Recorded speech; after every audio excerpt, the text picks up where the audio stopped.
എന്റെ ചെറുപ്പക്കാരാ, ഓ എന്റെ ഉപ്പമാരെ, ഓ എന്റെ ഉമ്മമാരെ, മരിച്ചുപോയ ഉപ്പാന്റെ ഖബറിന്റെ അടുക്കൽ ഒരു ദിക്റ് പോയി ചൊല്ലുമോ? മരിച്ച ജ്യേഷ്ഠ സഹോദരന്റെ ഖബറിന്റെ അടുക്കൽ പോയി ഒരു ദിക്റ് ചൊല്ലുമോ? മരിച്ച പെങ്ങളെ ഖബറിന്റെ അടുക്കൽ പോയി ഒരു ദിക്റ് ചൊല്ലുമോ? ആ ദിക്റ് 3 പ്രാവശ്യം ചൊല്ലിയാൽ ഖിയാമത്ത് നാൾ വരെ അല്ലാഹു തആല ഖബറിൽ ശിക്ഷ കൊടുക്കില്ല.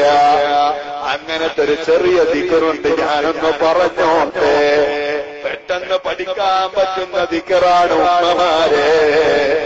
നമ്മൾ മരിച്ചാൽ അത് മക്കള് വന്ന് ചൊല്ലണോ?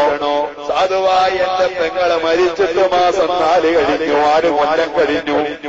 ആ പെങ്ങളെ ഖബറിന്റെ അടുക്കലും ഞാൻ ഈ ദിക്റ് പോയി ചൊല്ലി. ഹബീബിന്റെ വാക്കല്ലേ, നിബിതങ്ങൾ വെറുതെ പറയൂലല്ലോ.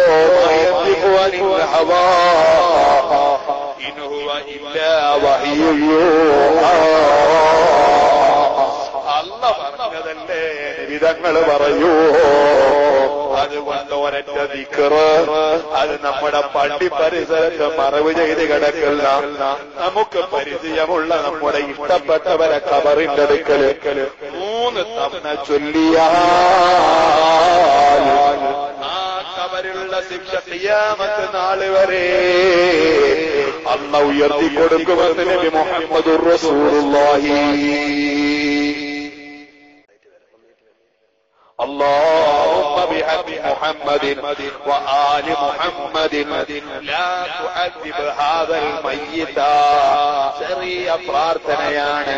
اللهم അല്ലാഹുവേ ബിഹഖി മുഹമ്മദിൻ സ്വല്ലല്ലാഹു അലൈഹി വസല്ലം, ഹബീബായ നബി തങ്ങളുടെ ഹഖ് കൊണ്ട്, വആലി മുഹമ്മദിൻ സ്വല്ലല്ലാഹു അലൈഹി വസല്ലം നബി തങ്ങളുടെ കുടുംബത്തിന്റെ ഹഖ് കൊണ്ട്, ലാ തുഅദ്ദിബനി ശിക്ഷിക്കല്ല അല്ലാഹ് ആദൽ മയ്യിത, ഈ ഖബറിൽ കിടക്കുന്ന മയ്യത്തിനെ നീ ശിക്ഷിക്കല്ല അല്ലാഹ്. اللهم بحق محمد وآل محمد لا تعذب هذا الميت എന്ന ദിക്ർ 3 തവണ.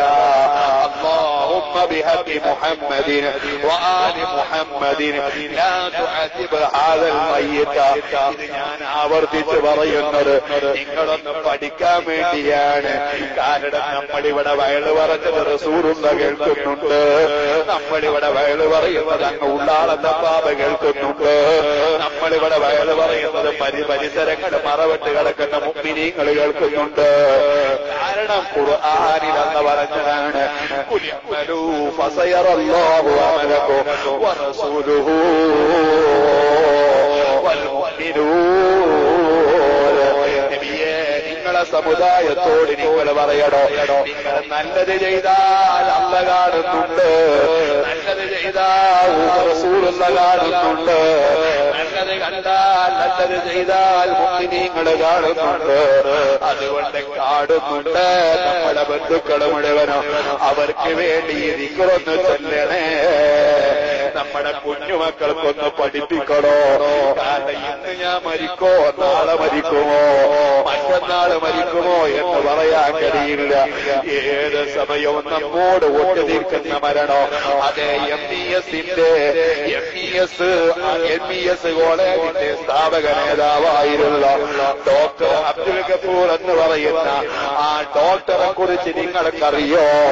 അബ്ദുൽ ഗഫൂർ എന്ന് പറഞ്ഞ ഡോക്ടർ ഒരാളെ കണ്ടു കഴിഞ്ഞാൽ അയാളെ ശരീരത്തിന് ഞരമ്പിനെന്ത് രോഗമുണ്ടെന്ന് നോക്കി പറയാൻ കഴിയുന്നയാളായിരുന്നു. ഒറ്റ നോട്ടത്തിന് കണ്ടു കഴിഞ്ഞാൽ അയാൾക്കത് പറയാൻ കഴിയോ? അന്ന് അങ്ങനത്തെ ഒരു കഴിവോടുത്തയാളാണ്. അങ്ങനത്തെ അബ്ദുൽ ഗഫൂർ എന്ന് പറഞ്ഞ ഡോക്ടർ അദ്ദേഹം പറഞ്ഞു, എനിക്ക് അറ്റാക്കിന്റെ അംശമൊന്നും ഞാൻ കാണുന്നില്ല എന്ന് പറഞ്ഞയാളല്ലേ. പറഞ്ഞ് 2 ദിവസത്തിനുള്ളിൽ അറ്റാക്ക് പിടിച്ച് മരിച്ചുപോയല്ലോ. ഇങ്ങനെ ഇന്ന് കിടന്ന നാളെ സുബഹിന്റെ മുമ്പായി നമ്മൾ ആദ്യ നിൽക്കൂല എന്ന് ആര് കണ്ടോ?